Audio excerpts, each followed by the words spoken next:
Hello everyone, स्वागत है आपका एग्ज़ाम मार्केस अमेजिंग प्लेटफॉर्म पे। तो हम आज फिर से एक नए चैप्टर के साथ हाजिर हैं। हमने एनाटॉमी की और फिजियोलॉजी का यूनिट फर्स्ट कवर कर लिया है और हम चालू करने वाले हैं आज से सेकेंड यूनिट, और सेकेंड यूनिट हमारा रहेगा रेस्पिरेटरी सिस्टम। तो इस यूनिट में हम रेस्पिरेटरी सिस्टम की एनाटॉमी और फिजियोलॉजी को कवर करने वाले हैं बच्चों।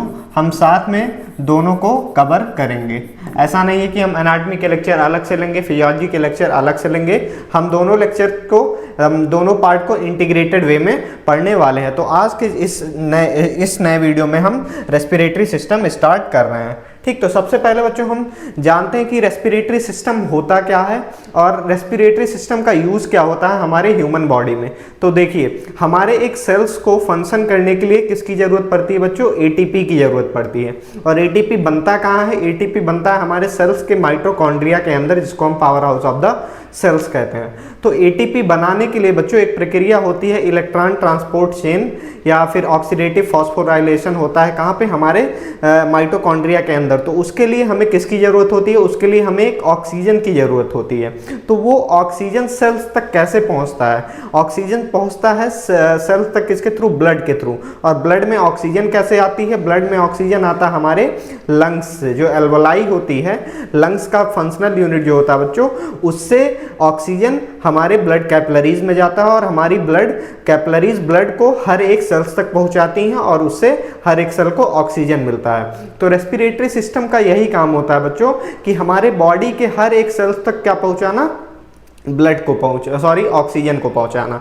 तो एक ये सिस्टमैटिक स्ट्रक्चर्ड वे में अरेंज होता है, जिससे हम इन्वायरमेंट से ऑक्सीजन रिच्ड एयर को लेते हैं और हमारे हर बॉडी के हर एक सेल्स तक पहुंचाते हैं। तो सबसे पहले हम देखते हैं कि बच्चों रेस्पिरेटरी सिस्टम है क्या।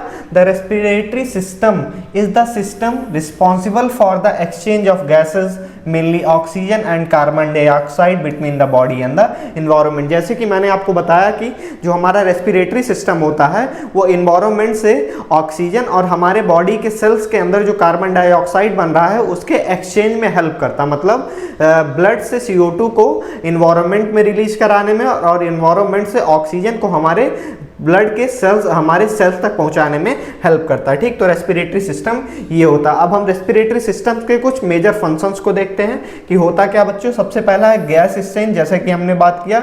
दूसरा है बच्चों रेगुलेशन ऑफ पीएच। देखिए, ये बॉडी के पीएच को भी रेगुलेट करता है, क्योंकि जो बच्चों CO2 होता है या कार्बोनिक एसिड्स होता है, इन्हीं ऑक्सीजन और कार्बन डाइऑक्साइड के लेवल पर डिपेंड होता है, जिससे हम पीएच के डिस्टर्बेंस हमारे बॉडी में हो सकता है। तो पीएच को रेगुलेट कैसे करता है हम आगे वाले लेक्चर्स, आगे आने वाले फर्दर लेक्चर्स में देखेंगे।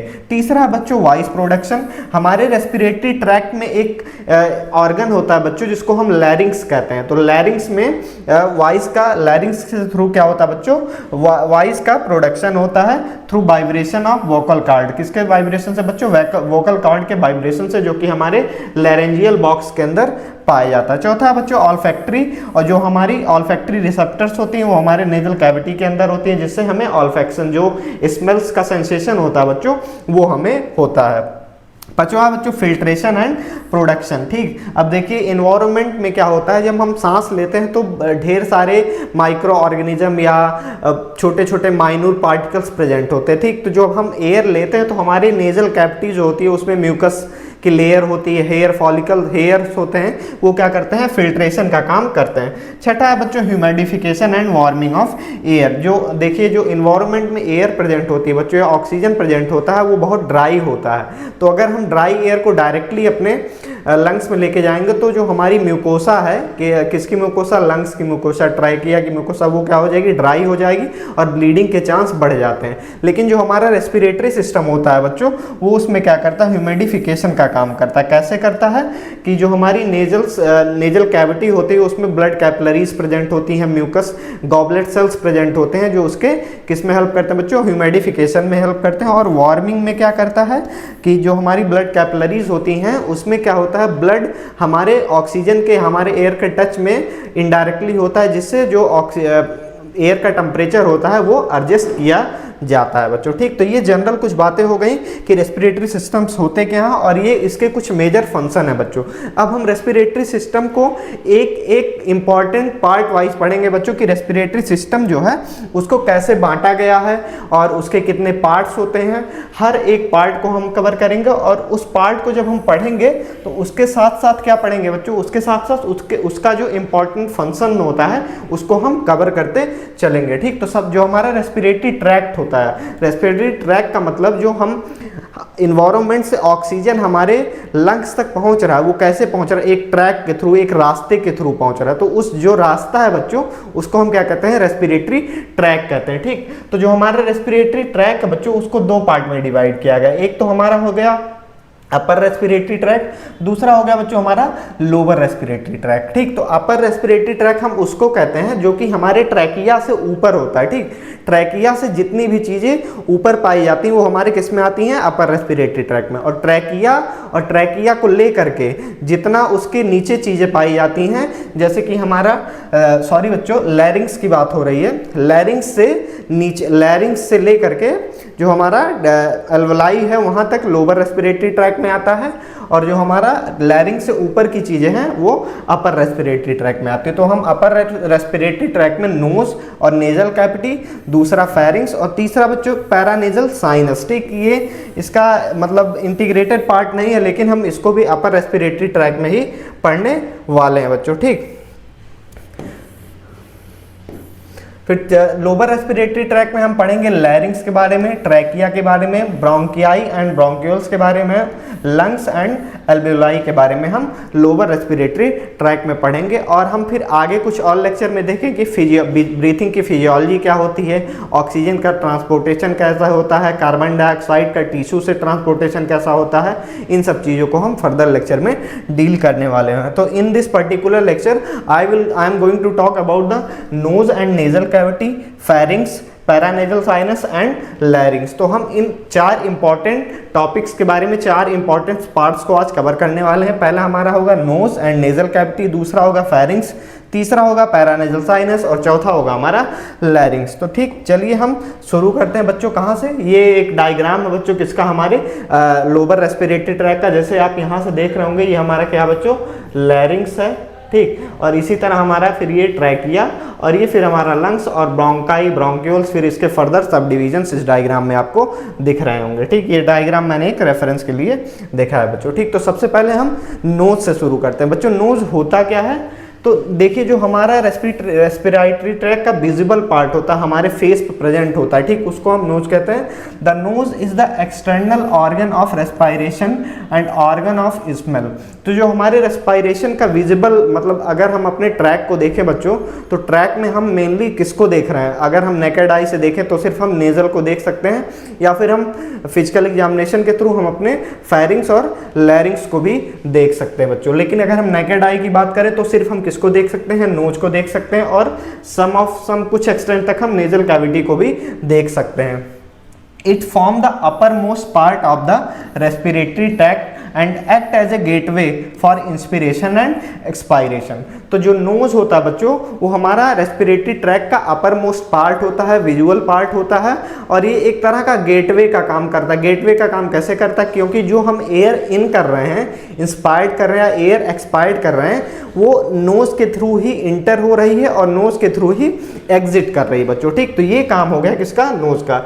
It perform important function such as filtering, warming, humidifying air and providing a sense of smell. तो जो हमारा नोज होता है बच्चों, या हमारी नेजल कैविटी के साथ में मिलकर इस कुछ इंपॉर्टेंट फंक्शंस को करता है। जैसे कि बच्चों क्या क्या है, फिल्ट्रेशन। तो फिल्ट्रेशन कैसे करता है, जो हमारे नेजल कैविटी होती है उसके अंदर हेयर्स प्रेजेंट होते हैं, माइन्यूट से हेयर होते हैं बच्चों। ये क्या करते हैं, जो एयर में डस्ट पार्टिकल्स या छोटे छोटे पार्टिकल प्रेजेंट होते हैं उनको ट्रैप कर लेते हैं। दूसरी होती है बच्चों म्यूकोसा होती है, म्यूकस होता है जो कि हमारे नेजल कैविटी में सिक्रीट होती रहती है कंटिन्यूसली। वो क्या करती है, जो डस्ट पार्टिकल्स होते हैं उस पर क्या हो जाते हैं बच्चों, चिपक जाते हैं। ठीक, ये हो गया फिल्टरिंग का काम। वार्मिंग का काम कैसे होता है, जो ब्लड कैपिलरीज प्रेजेंट होती हैं तो एयर क्या करता है, उन्हीं ब्लड कैपिलरीज को टच करते हुए हमारे फर्दर रेस्पिरेटरी ट्रैक में जाता है। तो जो हमारा ब्लड होता है बच्चों, हमारे बॉडी टेम्परेचर के आसपास होता है, बॉडी टेम्परेचर के जितना होता है। तो एयर को भी क्या करता है बच्चों, उसी टेम्परेचर के आसपास तक वो पहुंचा देता। अगर एयर ठंडी है तो उसको गर्म कर देगा, गर्म है तो ठंडा कर देगा। मतलब ये क्या करता है, बॉडी टेम्परेचर तक क्या करता है, मेंटेन करता है, मतलब एयर को बॉडी टेम्परेचर तक पहुंचा देता है। तीसरा बच्चों ह्यूमिडिफाइंग। ह्यूमिडिफाइंग भी इसी तरह से होता है, जो म्यूकोसा है हमारी वो ह्यूमिडिफायर की तरह भी काम करती है बच्चों, प्रोवाइडिंग सेंस ऑफ स्मेल। तो ऑल्फैक्टरी जो नर्व्स होती है वो हमारे नोज में प्रेजेंट होती है, जो हमें सेंस ऑफ स्मेल का सेंसेशन करवाती है बच्चों। ठीक, अब हम इसके एनाटॉमिकल पोजीशंस के बारे में बात करते हैं कि जो हमारी नोज होती है उसका एनाटॉमिकल पोजीशन क्या होता है बच्चों। ठीक, ये देखिए जब आप एनाटमी लिखेंगे ना बच्चों तो उसको एक सिस्टमेटिक तरीके से लिखना, ऐसे जैसे आपने 11-12 में पढ़ा है, आप सबने पढ़ा होगा रेस्पिरेटरी ट्रैक, लेकिन उस तरह से नहीं लिखना है, यहाँ थोड़ा डिस्क्रिप्टिव लिखना होता है। अभी हमारी आदत क्या है बच्चों कि हम पॉइंट वाइज लिखते हैं, तो अगर आप एग्जाम में एग्जैक्ट सिर्फ पॉइंट लिखेंगे ना तब आपको नंबर नहीं मिलते हैं। हालांकि ऐसे कुछ प्रोफेसर होते हैं, कुछ ट्यूटर्स होते हैं जो एग्जैक्ट कंटेंट देखते हैं कि बच्चा कंटेंट लिख क्या रहा है, लेकिन कुछ होते हैं बच्चों की आपको डिस्क्रिप्टिव फॉर्म में लिखना है। ठीक, सब्जेक्टिव नहीं, सिर्फ एक पॉइंट लिख दिया ऐसा नहीं लिखना, आपको डिस्क्रिप्टिव फॉर्म में लिखना है। तो आपको ये नोट्स उसमें हेल्प कर सकते हैं डिस्क्रिप्टिव फॉर्म में लिखने में। मैंने इसी पॉइंट को ध्यान में रखते हुए इसको प्रिपेयर किया है और इसमें एक इंटीग्रेटेड अप्रोच को फॉलो किया गया है कि हमारी जो एनाटमी है और फिजियोलॉजी है उसको साथ में डील किया जाए। ठीक, तो नोज के एनाटॉमिकल पोजीशंस के बारे में बात करते हैं। अब देखिए, जो अगर हम एनाटमी लिखेंगे बच्चों तो उस सबसे पहले हम उसका जनरल इंट्रोडक्शन, फिर डेफिनेशन, फिर उसका एनाटॉमिकल पोजीशन, फिर उसकी बाउंड्रीज, कौन कौन से बोन से मिलके बनी है, कौन कौन से कार्टिलेज से मिलके बनी है, उसका रिलेशन क्या है उससे एसोसिएटेड ऑर्गन के साथ, उसकी blood supply, venous drainage, lymphatic drainage, nervous supply, इतनी सब चीज़ों को हम एनाटमी में लिखेंगे और फिजियोलॉजी में उसके फंक्शंस के बारे में डिटेल में लिखेंगे। तो हम नोज के अगर एनाटमी की बात करें बच्चों, एनाटॉमिकल पोजीशन की बात करें तो situation in the middle of the face, above the mouth and below the forehead. तो जो हमारी नोज होती है बच्चों वो कहाँ पर सिचुएटेड है, हमारा जो मीडियन बॉडी का मीडियन प्लेन होता है, एग्जैक्ट मीडियन प्लेन पर होती है हमारी नोज, और कहाँ होती है, माउथ के अबव होती है और फोरहेड के नीचे होती है बच्चों। ठीक, ये होता है इसका anatomical position. It projected forward and is supported by the bones and cartilage. और ये कैसे प्रोजेक्टेड होता है बच्चों, हमारे फेस से क्या होता है, अपवर्ड मतलब या फॉरवर्ड प्रोजेक्टेड होता है, मतलब आगे की तरफ प्रोजेक्टेड होता है, और बोन से और कार्टिलेज से सपोर्टेड। जो हमारी नोज है बच्चों वो हमारे फेस और फेस के बोन से किससे सपोर्टेड है, बोन से सपोर्टेड है और कार्टिलेज से सपोर्टेड होती है। The external opening of the nose are known as the anterior nares, nostrils जिसको हम कहते हैं, which is led into the nasal cavity. तो जो हमारी एक्सटर्नल ओपनिंग होती है जिसको हम या एक्सटर्नल लेयर्स बोलते हैं या नॉस्ट्रिल्स बोलते हैं, वो बच्चों हमारे नोज पे ही प्रेजेंट होती है और ये क्या करती है, नेजल कैविटी को कनेक्ट कराती है किसके साथ, इन्वायरमेंट के साथ। तो ये इसका कुछ एनाटॉमिकल पोजीशन हो गया बच्चों। नेक्स्ट है बच्चों, anatomically the nose is divided into two main parts. तो एनाटॉमिकली अगर हम नोज को देखेंगे बच्चों तो इसको दो पार्ट में डिवाइड किया गया। एक होता है बच्चों हमारा एक्सटर्नल नोज, दूसरा होता है इंटरनल नोज जिसको हम नेजल कैविटी भी कहते हैं। ठीक, तो नोज को कितने पार्ट में डिवाइड किया गया है, एक्सटर्नल जो हम ऊपर देख रहे हैं बच्चों। ठीक, तो इसके अंदर जो कैविटी है बच्चों उसको हम दूसरे पार्ट में डील करते हैं जिसको हम नेजल कैविटी के नाम से जानते हैं। ठीक, तो सबसे पहले हम एक्सटर्नल नोज को पढ़ेंगे कि एक्सटर्नल नोज होता क्या है, दिखता कैसे है, और इसका एनाटॉमिकली ये कैसे दिखता है, इन सब चीज़ों के बारे में बात करते हैं। अब हम इसके सिचुएशन और स्ट्रक्चर के बारे में बात करते हैं। सबसे पहले इसका सिचुएशन क्या होता है, मतलब पाया कहाँ जाता है, और इसका स्ट्रक्चर कैसे होता है। The external nose form the visible part of the face. जो हमारी एक्सटर्नल नोज होती है बच्चों, वो हमारे विजिबल पार्ट को फॉर्म करती है, मतलब जो हमें नेकेड आई से दिख रहा है बच्चों, उसको हम क्या बोलेंगे, एक्सटर्नल नोज बोलेंगे। जैसे आप मेरी अभी इस समय नाक देख रहे होंगे, तो ये जो आपको पार्ट दिख रहा है बच्चों, ये एक्सटर्नल नोज का पार्ट होता है, ठीक। इट इज रफली triangular in shape and consist of, तो जो अगर हम नोज को देखें बच्चों, तो कहीं ना कहीं ये एक ट्राइंगुलर फेस का होता है, ठीक। ऐसे कुछ हमारी नोज होती है, ठीक। तो आपको ये क्या लग रहा है, ट्राइंगुलर शेप का दिख रहा होगा बच्चों, ठीक। और ये कौन सा फॉर्म करता है, ये विजिबल पार्ट फॉर्म करता है, किसका, हमारे नोज का। अब इसमें कौन कौन सी चीजें पाई जाती हैं बच्चों, ठीक। तो इन कुछ इंपॉर्टेंट चीजों पे आप ध्यान रखेंगे, क्या ये सब इंपॉर्टेंट है बच्चों, कि ये इसमें कौन कौन सी चीज़ें होती है। तो एक तो होता है बच्चों root attach to the forehead. देखिए अब जब हम रूट की बात कर रहे हैं तो बच्चों रूट ऐसा नहीं है कि नीचे की तरफ होता है, अगर हम प्लांट में देखें तो रूट नीचे होता है, लेकिन यहाँ पर रूट हम अपर बॉडी को देख रहे हैं, नोज की जो अपर बॉडी होती है, जैसे ये स्ट्रक्चर आप देख रहे होंगे, तो इसको हम क्या बोल रहे हैं, रूट बोल रहे हैं, ठीक। और ये हमारा बेस हो जाता है, ये क्या हो जाएगा, बेस हो जाएगा। तो जो हमारा रूट होता है बच्चों, वो किससे कनेक्टेड होता है, हमारे फोरहेड से। जैसे आप किसी डायग्राम में देखेंगे, जनरली आप अपने बॉडी में खुद देखिए, तो जो हमारी रूट है वो किससे कनेक्टेड है बच्चों, हमारे ये बीच में जो पॉइंट होता है ग्लैबिला होता है, ठीक। ये जो पॉइंट है, दोनों हमारी जो पलक होती है, या फिर हम इसको बोल सकते पलकों के बीच में जो जगह है उसको क्या बोलेंगे, ग्लैबिला बोलते हैं। तो जो हमारा रूट होता है इसी ग्लैबिला से क्या होता है, कनेक्टेड होता है। दूसरा होता है बच्चों apex tip, free end of the knows, इसको हम क्या बोलेंगे बच्चों, एपेक्स बोलेंगे। जिसको मैं बेस कह रहा था उसको हम एपेक्स भी कह सकते हैं। ये क्या होता है बच्चों, फ्री एंड होता है, क्या होता है, फ्री एंड होता है। फिर है dorsum nasi, dorsum nasi upper curve surface connecting root and apex बच्चों, ठीक। तो जो हमारा कर्व सरफेस होता है, आप किसी को एक सेकंड में डायग्राम में दिखाता हूँ, ठीक। तो ये क्या बच्चों, ये हमारा रूट है, इस डायग्राम में आप देखेंगे ये हमारा क्या है, रूट है। और नीचे जो हमारा ये पार्ट दिख रहा है फ्री वाला पार्ट, ये क्या हो जाएगा, एपेक्स हो जाएगा। और जो ये कर्व सरफेस है बच्चों, जो रूट और एपेक्स को क्या कर रहा है, कनेक्ट कर रहा है, ठीक। तो ये हमारा क्या हो गया, कर्व सरफेस हो गया उसका,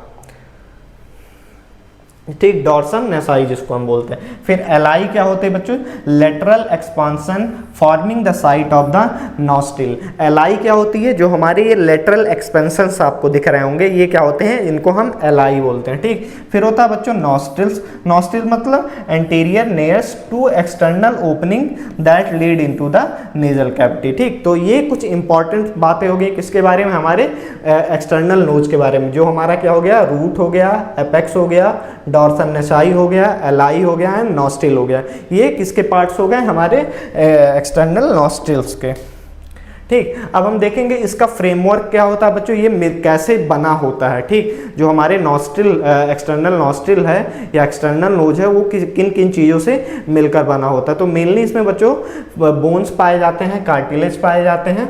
इनका दो फ्रेमवर्क हो गया, एक तो बोनी फ्रेमवर्क हो गया, दूसरा बच्चों कार्टिलेजिनियस फ्रेमवर्क हो गया। तो अगर हम बोनी फ्रेमवर्क की बात करेंगे तो उसमें तीन बोन्स है बच्चों। एक हमारा नेजल बोन्स है on the bridge form of the knows, दूसरा बच्चों फ्रंटल प्रोसेस ऑफ मैक्सिला, तीसरा बच्चों nasal part of frontal bone, ठीक।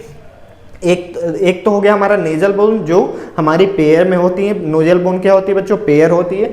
दूसरा बच्चों फ्रंटल प्रोसेस ऑफ मैक्सिला, जो मैक्सिला होता है उसका जो फ्रंटल प्रोसेस होता है वो कंपोज करता है किसका, एक्सटर्नल नोज का। तीसरा बच्चों nasal part of the frontal bone, जो फ्रंटल बोन होती है उसका जो नेजल पार्ट होता है, ठीक। तो ये तीन बोनी फ्रेमवर्क में होते हैं। फिर कार्टिलेज की बात करें बच्चों, कार्टिलेज फ्रेमवर्क जो होता है उसमें क्या क्या है, upper lateral cartilage, lower lateral cartilage, septal cartilage, minor accessory cartilage, the nasal septum divided to the nasal cavity into the right. अब जो हमारा नेजल सेप्टम होता है बच्चों, ये क्या करता है, नोज को राइट और लेफ्ट हाफ में डिवाइड करता है। आपको मैं ये एक डायग्राम में दिखाऊंगा कि ये कौन कौन से फ्रेमवर्क होते हैं और कहाँ कहाँ पे पाए जाते हैं, लेकिन आप इनको ध्यान में रखिएगा। अगर आपसे कोई बोनी फ्रेमवर्क पूछता है तो आप इन तीन बोन को मेंशन करेंगे और कार्टिलेजिनियस फ्रेमवर्क में इन चार कार्टिलेज को मेंशन करेंगे बच्चों। इसमें से कुछ पेयर होते हैं और कुछ क्या होते हैं, अनपेयर होते हैं, मतलब सिंगल होते हैं, ठीक। तो मेनली जो पेयर होते हैं बच्चों,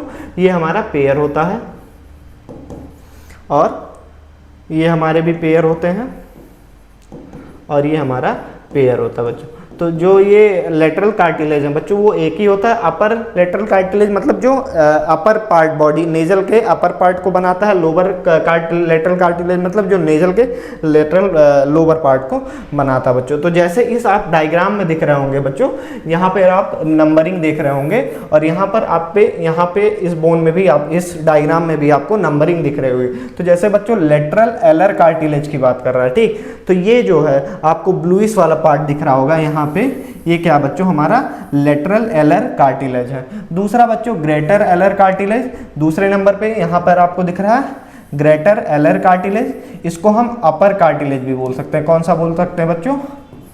अपर लेटरल कार्टिलेज, लेटरल कार्टिलेज। और ये हमारा दूसरा नंबर जो है 2, ये हमारा लोअर लेटरल कार्टिलेज बोल सकते हैं, लेटरल कार्टिलेज, ठीक। तीसरा बच्चों हमारा लेसर एलर कार्टिलेज, 3 नंबर, ठीक। ये कौन सा है?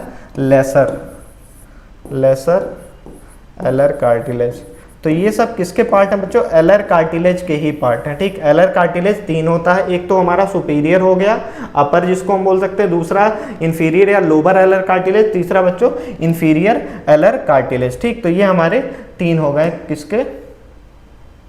एलर कार्टिलेज के बारे में, ठीक। दूसरा अब हम देखते हैं बच्चों कार्टिलेज ऑफ नेजल सेप्टम। चौथा जो हमारा सेप्टल कार्टिलेज बोलते हैं, जो कि हमारे नोज को राइट हाफ और लेफ्ट हाफ में डिवाइड करता है, ठीक। कौन सा बोलते हैं उसको? हम सेप्टल कार्टिलेज भी कहते हैं बच्चों, इसको हम सेप्टम भी कहते हैं। पांचवा बच्चों fronto maxillary bone. Fronto maxillary bone मतलब जो मैक्सिला का फ्रंटल पार्ट होता है या फ्रंटल प्रोसेस होता है वो हमारे बोनी फ्रेमवर्क में आता है। फिर नेजल बोन आती है बच्चों, वो तो आप हमने देखा। और fibro connecting cartilage. Fibro connecting cartilage क्या होता है?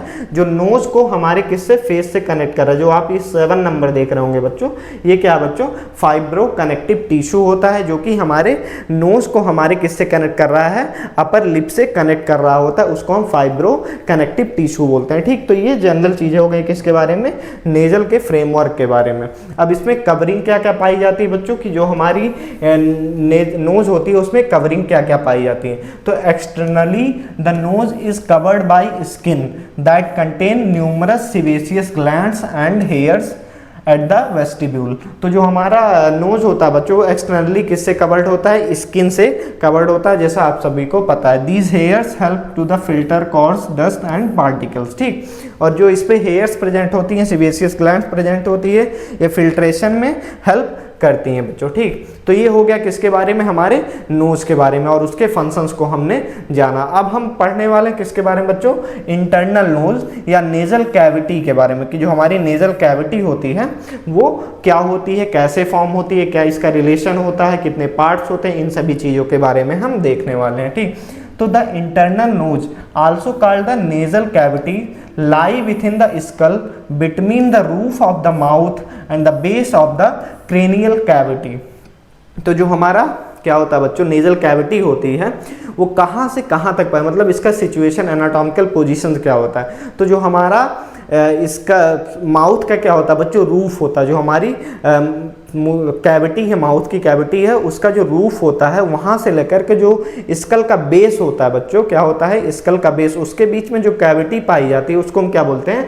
नेजल कैविटी बोलते हैं। जैसा कि आप इस डेफिनेशन में देख रहे होंगे, विथिन द स्कल कहाँ पाया जाता है बच्चों? विथिन द स्कल पाया जाता है, और between the roof of the mouth, mouth of the roof और बेस ऑफ द स्कल के बीच में क्या पाई जाती है? क्रेनियल कैविटी के में क्या पाई जाती है? हमारी नोज कैविटी पाई जाती है। It extend from the anterior नेयर्स, जो एंटीरियर नेयर्स मतलब जो नोज की ओपनिंग होती है, टू द पोस्टीरियर नेयर जिसको हम कॉने बोलते हैं, which open into the nasopharynx. तो हमारी जो नेजल कैविटी एंटीरियरली कहाँ किससे कनेक्टेड है? नेयर से, और पोस्टीरियरली जो इंटरनल नेयर्स होते हैं, इंटरनल ओपनिंग होती है, उसके बीच में नेजल कैविटी पाई जाती है बच्चों, ठीक। तो ये हो गया किसके? सिचुएशंस के बारे में, कि इसका सिचुएशन होता कैसे है। तो आप इस डायग्राम में देख रहे होंगे बच्चों, ये जो आप स्ट्रक्चर देख रहे हैं ये क्या? हमारा एक्सटर्नल लेयर्स है, ठीक। ये हमारा एंटीरियर पार्ट होता है, ये क्या होता है, एंटीरियर में प्रेजेंट होता है। और यहाँ पर ये अब देख रहे हैं इंटरनल लेयर्स, ठीक, जिसको हम कॉनकेव भी कहते हैं। ये कौन सा पार्ट होता है हमारा, पोस्टीरियर पार्ट होता है, ठीक। और ये जो हमारा क्या है, roof of the mouth cavity है। क्या बच्चों, roof of mouth cavity, mouth cavity. और ये क्या हो गया बच्चों, जो हमारी क्रेनियल कैविटी है उसका क्या हो गया, बेस हो गया, क्रेनियल कैविटी बेस, ठीक। तो ये, और ये है कहाँ पे बच्चों, हमारे स्कल में प्रेजेंट होता है, ठीक। तो ये इसका कुछ जनरल पोजीशन हो गया इसे, और इसमें कुछ पार्ट होते हैं, जैसे हमारा इंफीरियर नेजल कॉनके, मीडियल नेजल कॉनके और अपर नेजल कॉनके, जिसको हम नेजल कॉनके भी तीन होता है, जिसको हम टर्बिनेट भी कहते हैं बच्चों। ये क्या करते हैं, टर्बुलेंस में हेल्प करते हैं। जो हम एयर लेते हैं उसको फोर्स के साथ कहाँ, हमारे फर्दर रेस्पिरेटरी ट्रैक में पहुंचाने का काम करते हैं, ठीक। तो इस डायग्राम को आप एक बार देख लीजिएगा। तो जो इंफीरियर कॉनके बच्चों या इंटरनल लेयर से, इससे क्या होता है, जो हमारी नेजल कैविटी होती है किससे कनेक्ट होती है, फेरिंग्स से कनेक्ट होती है। किससे कनेक्ट होती है, फेरिंग्स से कनेक्ट करता है। कौन, इंटरनल नेरिस जो हमारा होता है, ठीक। अब हम इसके शेप और डिवीजन के बारे में बात कर लेते हैं कि जो हमारा नेजल कैविटी होती है उसका शेप कैसा होता है और उसका डिवीजन कैसा होता है। The nasal cavity is divided into right and left half by the nasal septum, ठीक। तो जो नेजल सेप्टम होता है वो हमारे नेजल कैविटी को दो पार्ट में डिवाइड करता है, एक हमारा लेफ्ट हाफ होता है, दूसरा हमारा राइट हाफ होता है। और इसमें भी क्या, ईच हाफ, जो हाफ होता है बच्चों, एक तरफ की अगर हम बात करें तो हर एक हाफ में क्या क्या चीज़ें पाई जाती हैं, एक रूफ पाया जाता है, एक फ्लोर पाया जाता है, एक मीडियल वॉल पाई जाती है, एक लेटरल वॉल पाई जाती है, एंड एंटीरियर ओपनिंग जिसको हम एंटीरियर नेयर्स बोलते हैं, और एक पोस्टीरियर ओपनिंग एक जिसको हम पोस्टीरियर नेयर बोलते हैं। तो जो नेजल कैविटी होती है उसका एक रूफ होता है, फ्लोर होता है, मीडियल वॉल होती है, लेटरल वॉल होती है, and anterior opening and posterior opening होती है बच्चों, ठीक। अब हम नेक्स्ट स्लाइड पे देखते हैं कि जो हमारी लाइनिंग, मतलब कौन कौन सी लाइनिंग्स पाई जाती हैं, या जो हमारा एक नेजल कैविटी है उसमें किस कौन कौन सी तरह की इंटरनली जो लेयर्स हैं या फिर कौन से टिश्यू से वो क्या है, कवर्ड है जो हमारा नेजल कैविटी है, ठीक, जिसको हम lining of the nasal cavity से कहते हैं। तो जनरली ये बच्चों म्यूकस मेम्ब्रेन होती है, दो तरह की होती है। एक हमारी पहली होती है ऑल्फैक्टरी रीजन, जिस अपर 1/3 The nasal cavity is lined by a mucous membrane which is continuous with the paranasal sinus and nasopharynx. It is divided into two distinct region, ठीक। तो जो हमारी नेजल कैविटी होती है बच्चों, जो उसमें कौन सी कवरिंग पाई जाती है, लाइनिंग पाई जाती है, म्यूकस मेम्ब्रेन की लाइनिंग पाई जाती है। अब जो नेजल कैविटी में म्यूकस मेम्ब्रेन की लाइनिंग पाई जाती है, वही म्यूकस मेम्ब्रेन की लाइनिंग हमारे किस में पाई जाती है, पैरानेजल साइनस में पाई जाती है। पैरानेजल साइनस क्योंकि हमारी नेजल कैविटी से क्या होते हैं, कनेक्टेड होते हैं, और जो हमारा फेरिंग्स है वो भी हमारे नेजल कैविटी से कनेक्टेड होता है। तो जो म्यूकस की लाइनिंग होती है बच्चों वो सेम होती है किसमें, हमारे फेरिंग्स में और हमारे किसमें, पैरानेजल साइनस में। लेकिन जो ये म्यूकस मेम्ब्रेन है बच्चों उसमें दो रीजन होते हैं। एक तो हमारा पहला होता है ऑल्फैक्टरी रीजन, ये कहाँ पाया जाता है, सिर्फ नेजल कैविटी के अंदर पाया जाता है। इसका काम क्या होता है बच्चों, स्मेल को क्या करना, जो स्मेल या किसी भी तरह का सेंस ऑफ क्या सकते हैं हम, खुशबू है या और कोई स्मेल है, उसको क्या करता है, सेंस करता है। तो सेंस करने का काम कौन करता है, ऑल्फैक्टरी रीजन, जो कि अपर 1/3 में पाया जाता है नेजल कैविटी के, नेजल कैविटी के अपर 1/3 में पाया जाता है बच्चों, नेजल कैविटी के अपर 1/3 में पाया जाता है। Located in the roof and upper part of the septum and superior कॉनके, ठीक। तो जैसे हमने तीन कॉनके थे, एक था हमारा लोअर कॉनके, एक था मिडिल कॉनके, एक था सुपीरियर कॉनके, ठीक। ये क्या करते हैं, टर्बुलेंस बनाने का काम करते हैं बच्चों, ठीक। तो सुपीरियर कॉनके के कहाँ लेयर पे पाया जाता है, और नेजल सेप्टम के लेयर पे, और अपर पार्ट मतलब रूफ पे पाया जाता है। Lined by the olfactory epithelium containing olfactory receptor cells, supporting cells and basal cell. तो बच्चों ठीक ये क्या करते हैं, स्मेल जो होती है उसको स्टिमुलाई को हमारे ब्रेन तक पहुंचाने का काम करते हैं, responsible for the sense of the smell. जो जितने भी टाइप के हम स्मेल को सेंस कर पाते हैं वो ऑल्फैक्टरी एपिथेलियल का ही काम होता है बच्चों। और दूसरी जो लाइनिंग होती है बच्चों रेस्पिरेटरी रीजन, जो कि हम लोअर 2/3 में देखते हैं, जो नीचे की पार्ट होता है हमारे नेजल कैविटी का, वहां पर देखते हैं। इसका काम क्या होता है, line by pseudo stratified ciliated columnar epithelium with goblet cell बच्चों। ठीक ये क्या करता है, स्यूडो स्ट्रेटिफाइड है तो मेन काम क्या हो जाएगा बच्चों, इसका प्रोटेक्शन का काम हो जाएगा। ठीक, और इसमें कुछ गॉबलेट सेल्स पाए जाते हैं। गॉबलेट सेल का काम क्या होता है बच्चों, म्यूकस का प्रोडक्शन करवाना।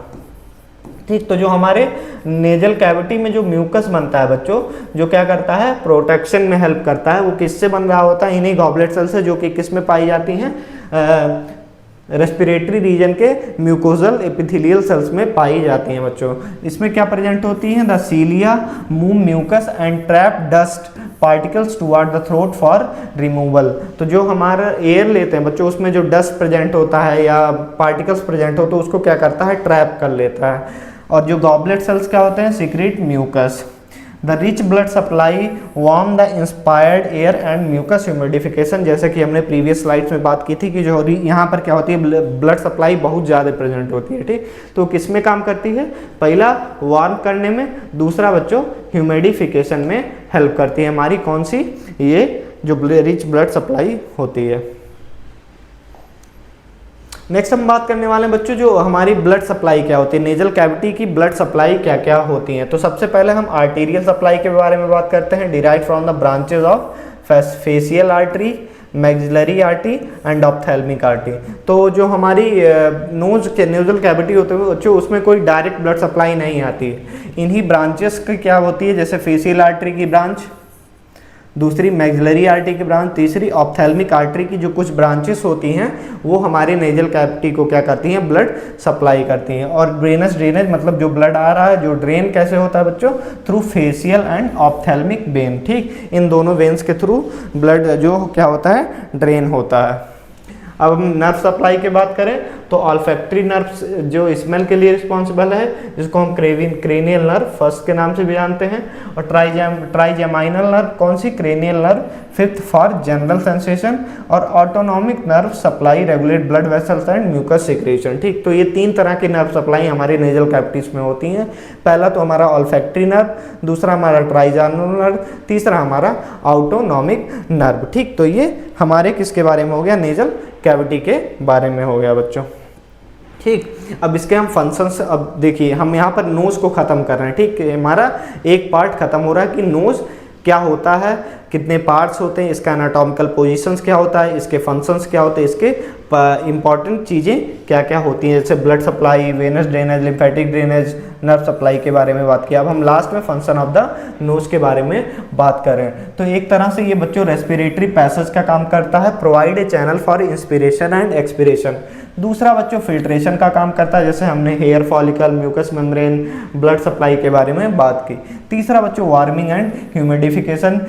कैपिलरीज यहाँ क्या होती हैं, बहुत माइन्यूट सी होती हैं और बहुत ज़्यादा कैपिलरीज पाई जाती हैं। वो कैपिलरीज क्या करती हैं बच्चों, वार्मिंग और ह्यूमिडिफिकेशन में हेल्प करती हैं। चौथा बच्चों ऑल्फैक्शन, जैसा कि ऑल्फैक्टरी एपिथेलियम पाई जाती है, नर्व सेल्स पाए जाते हैं, गैंग्लियनिक बॉडीज पाई जाती हैं, ये ऑल्फैक्शंस में काम करती है। बच्चों रेजोनेंस कौन करता है, नेजल कैविटी जो खुद होती है वो रेजोनेंस का काम करती है, और चैम्बर फॉर वोकल साउंड। और जो टर्बिनेट्स पाए जा रहे थे, इन्फीरियर, मिडिल और सुपीरियर टर्बिनेट थे बच्चों। ठीक, और बच्चों छठा प्रोटेक्शन। ठीक, तो ये 6 इंपॉर्टेंट फंक्शंस हो गए किसके बारे में बच्चों, नोज के बारे में। ठीक, तो इसी तरह से हम हर एक पार्ट को कवर करेंगे, उसका एनाटॉमिकल पोजीशन क्या है उस सब कुछ डील करेंगे, और लास्ट में उसके फंक्शंस के बारे में पढ़ेंगे बच्चों। ठीक, तो यहाँ पर हमारा क्या खत्म होता है, नोज खत्म होता है, और हम नेक्स्ट पार्ट में देखेंगे कि हमारा पैरानेजल साइनस, फेरिंग्स और लैरिंग्स को कैसे कवर करना